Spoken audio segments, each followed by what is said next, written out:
I have to admit I was not expecting that. That was pretty awesome job by our opponents getting that flat gun right up there.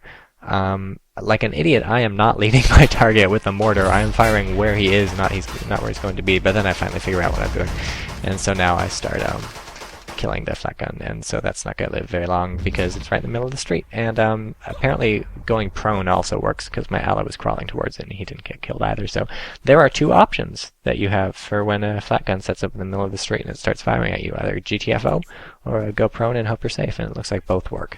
So I sense an opening right now. That tank looks like it's unprotected. I start sprinting my submachine gunners towards it. I tell one to hang back in the crater, and things are looking pretty good. I double right click on the engine so he gets out his AT grenade. He runs forward. He aims. He moves a bit. He aims. He throws, and hooray! That looks like a hit, and engine destroyed, hull destroyed. That's the end of that TychoCelchuuu, and for the cost of the low cost, whatever, I killed that thing. And happily enough, he threw that enemy assault infantry, threw that grenade at my submachine gun infantry rather than my allies. If he had thrown it at my ally, they'd be screwed because they're all prone. No way you can get out of there. But he threw it at me. I was standing up, so I just moved. And this mortar that I had, I was intending to move it where the old mortar was, but it got stopped by the flat gun. I had to stop moving it, and I'm just going to leave it where it is right now because it apparently can hit the middle. And once again, I have my sniper picking people off, just making it safe for my infantry to move in. And they're at 82%, so I kind of want to clear the flag out. My ally also wanted to clear the flag out, but now it's counting back down again. So we managed to clear the Japanese infantry out of there, and so that looks like it's a Japanese mortar truck, if you can see that in the distance, and I am not happy about that. Japanese mortar truck is bad news. It's all the advantages of a mortar plus all the advantages of a truck in one convenient, easy-to-use package, and so I was working out a plan to kill it when my allies' artillery shell landed smack dab on it and it exploded. So I was incredibly happy about that. I have a rant about this, I don't know, 6, 7, 8, 9, 10 videos ago. If you have a mortar truck, use it like a fucking mortar truck. Don't use it like a mortar. They just drove it up, started shelling us, and stopped moving. Like, you've got wheels for a reason, dude. Move your mortar truck, because it just ate an artillery shell from an immobile artillery piece on the other side of the map. He would have been completely safe from that. No possible way we ever could have done that if he had kept his mortar truck moving.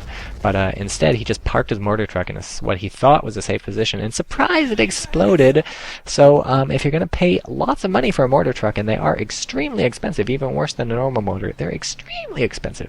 You're paying for mobility there, and I saw my chance to kill 2 tanks right here, but unfortunately I got killed by like 6 ways to Sunday, so that didn't happen. That would have been pretty awesome, though. And, yeah, use your mortar truck's mobility if you want to stay alive. They didn't, and now we have 291 points versus their 162. And long ago I bought a Cromwell, and the Cromwell is chilling in the village on the right. We'll go back to the Cromwell eventually. Ooh, and now I see a flamethrower infantry dude sprinting up. My sniper's got a bead on him, but he's not firing because I haven't told him to fire. I thought it was because he was moving, but in retrospect I think it's because my sniper's on hold fire. But yeah, I'd just shoot him with my submachine gun infantry anyways, and he was screwed because my sniper was paying attention. So I am like, score flamethrower, because this is perfect. I'm going to be able to torch both of those tanks, and God knows what else if I can just get there undetected. And so that's going to be awesome. It actually does take a bit of sustained flame to kill the tank, but so now I'm worried because it looks like he sees me, and now I'm really worried because he sees me, so I make a dash for it, but I got owned. So unfortunately there is still too much infantry guarding his tanks. And you see here the power of combined arms.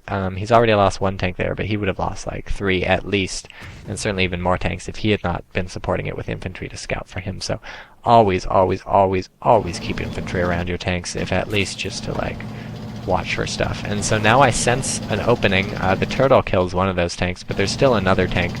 And I'm going for a bold flanking maneuver with my Mark 8 Cromwell and shoot through the building. That does nothing, so I move forward a bit more, and of course the turtle kills the other one too, so it doesn't matter. But look, it's a medium tank, and so I fire right back at that one, and they're just getting butt fucked, really, is what is happening, because they're not able to push through. And also that turtle, I imagine, is going to be a huge pain unless they can find someone to flank it.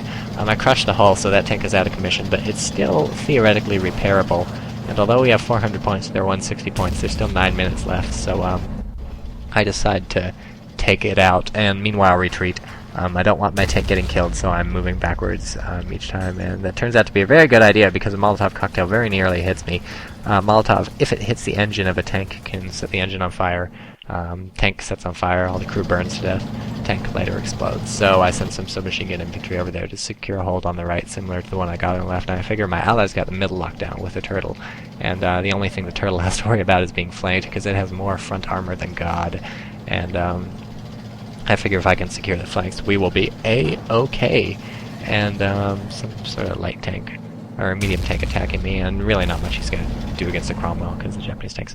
And so basically, secure the flanks and be A-okay is exactly what happens, because we basically win right here. They just quit.